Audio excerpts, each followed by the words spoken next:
The scene opens in the middle of the road. A man suffers a car accident, and his vehicle is crashed on the roadside, but miraculously, he doesn't have a scratch.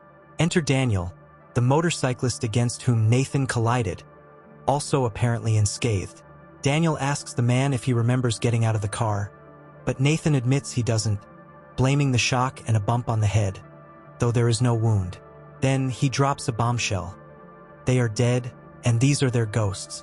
This man is Nathan, and he is in total denial. He checks his car and finds his own body inside, which understandably triggers an existential crisis. Daniel, trying to be the ghostly guide, explains that he feels at peace, which only scares Nathan more.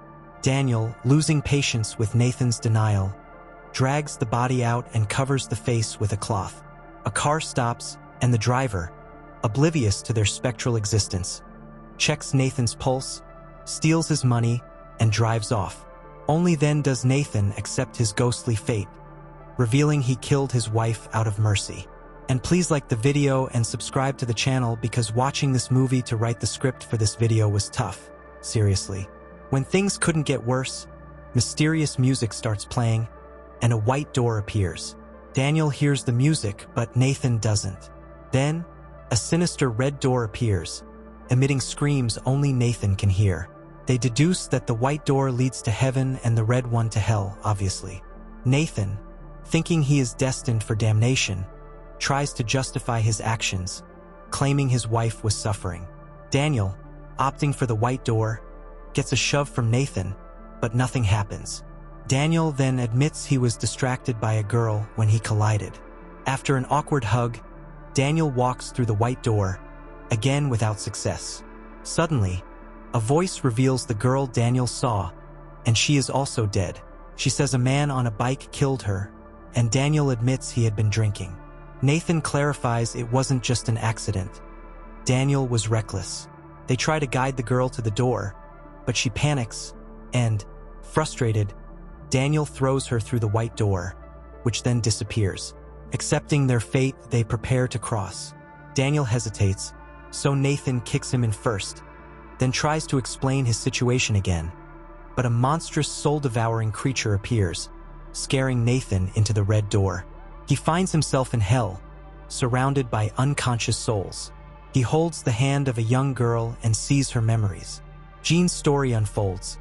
Scary shadows in her room, a tree outside the window, parents arguing about her and her disturbing behavior.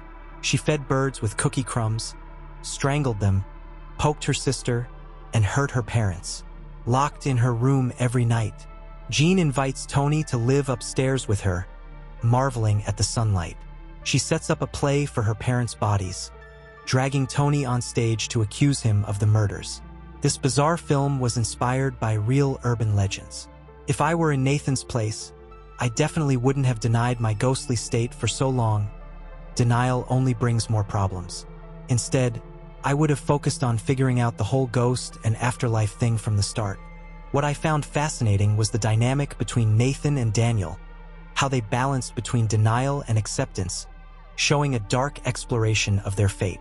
Jean, always the demonic Democrat, has the crowd vote for Tony's execution. Poor Tony ends up balancing on a stool, ready to delete himself. After the macabre event, Tony hides the mother's body under the bed, while Jean joyfully jumps on it, dreaming of scaring her parents with a knife while they slept. Tony then drags the father's body to hide it too and realizes he can't see his reflection in the mirror. It turns out he is the dark side of Jean made flesh, and she is the real culprit behind her parents' deaths.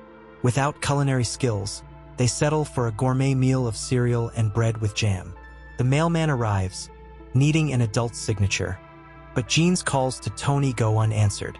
The mailman leaves a missed delivery notice, and Jean, panicking, finds Tony feeding on their parents' bodies.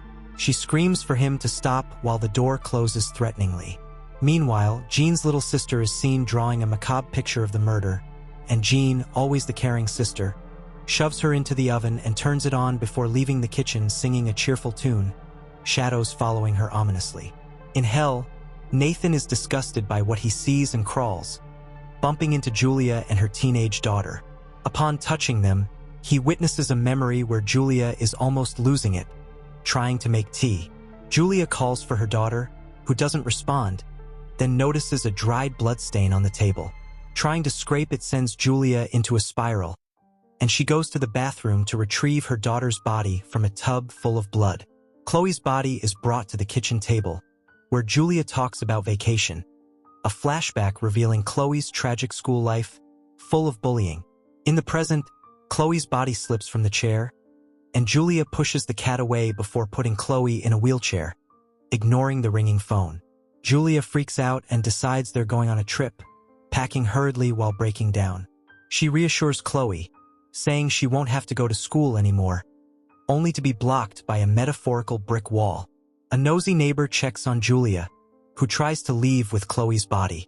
Julia's breakdown continues, leading to a car accident. Firefighters extract Julia and Chloe's body, mistaking the scene for a simple accident. In hell, Nathan, exhausted by the tragedies, is led by the devil to his punishment. For 1,000 years of semi-isolation to erase memories and become a pure spirit of pain and despair, Nathan finds himself in a dark room full of resting bodies. The devil announces the duration of isolation before letting Nathan be tormented by Billy, a decaying soul. Billy, thinking Nathan is a new toy, attacks him until Nathan's soul is destroyed, forcing a reincarnation. In the real world, a healthy baby is born while the devil informs Billy he inadvertently created the Antichrist. The devil punishes Billy by decapitating him and then assigns him the mission to retrieve Nathan's soul. Billy, now on a mission, appears in the baby's room, setting the stage for more mischief. The cast of this film had to undergo rigorous horror camps to perfect their expressions of fear, and it still didn't change the fact that this movie is weird and horrible. In Tony's case, I certainly wouldn't have opted for cereal and jam while hiding bodies. Maybe a tactical retreat would have been smarter. Interestingly, Jean's cheerful behavior while committing macabre acts adds a twisted, almost comedic layer to the story, mixing horror with a bizarre sense of normalcy. Stay well, folks, and see you next time. And I gotta tell you, it was perfect. Perfect.